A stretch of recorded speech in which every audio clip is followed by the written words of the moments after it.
What fascinates me about whiskey is the nuances, the subtle nuances of each portion of the process and how it can radically transform the overall flavor profile of a whiskey. This isn't just something that's dumped in a tank and you hope for the best.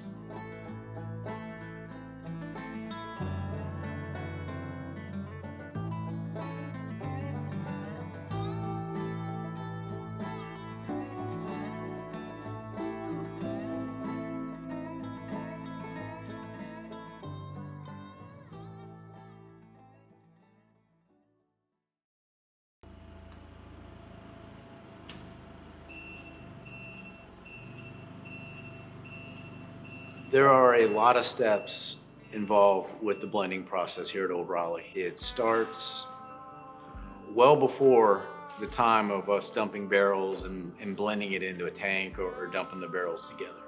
It first starts with selecting the right barrels of bourbon from around the US.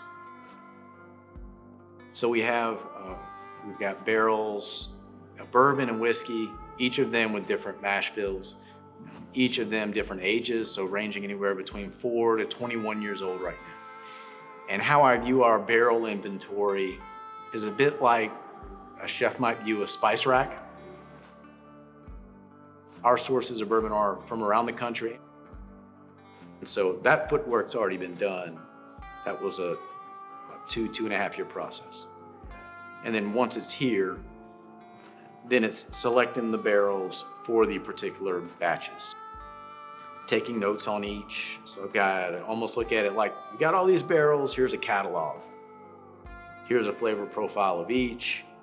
Which ones do I want to pull together? And they continue to age here at Old Raleigh in unconditioned space. And I mention unconditioned space because whiskey, bourbon, a key component to how it ages is temperature fluctuations from winter to spring, summer to fall. And when you have those temperature fluctuations, hot to cold, you're also having expansion and contraction of the whiskey, and it starts to evolve over time. What it tastes like in February isn't what that barrel completely tastes like in the summer, because it's expanding into the wood. So some of these barrels have what I would call an ideal flavor profile more in the colder months versus the hotter months. So being able to identify that and also roll that into our overall batching process is definitely a key component. So my job is knowing what flavor profile is behind each of those barrels, and then as I'm creating a batch, figuring out which of those barrels would work together or I want to marry together to create that spirit. So I'll do that on a smaller basis first, talking a couple ounces.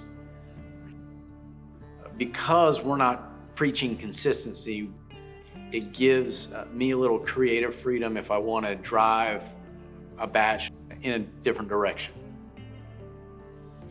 And one way that we put our local stamp on each of our batches is there was a 130-year-old white oak harvested in Wake County here. And the significance of 130 years is that's roughly double the age of a typical oak that you'd use in the US in order to make a barrel that we age whiskey in. So we took the remnants of this wood, and with each of our batches, I toast and char that wood to various specifications, and I rest it with each of our batches to put our local stamp on it. So in that process though, Brandon, the whiskey blender, is learning another craft, another nuance to making whiskey and bourbon. And that is how toasting and charring has a direct impact to the flavor profile of whiskey. We blend everything by hand here. So there's no fancy gadgets. When you go to the back, there's not these $200,000, $300,000 bottling machines. Everything's done by hand here. We blend by hand. I've got an archaic paddle. We bottle everything by hand. We label everything by hand here. Those that help us out, which we have volunteers come in, especially our members, for bottle week, they get their hands dirty. Getting hands-on with whiskey and learning a little bit about the back-end process of bottling before it comes to market. Judgment day for me is when the batch is released. So I trust my palate. But judgment day really is when the batches roll out and then I get the customer feedback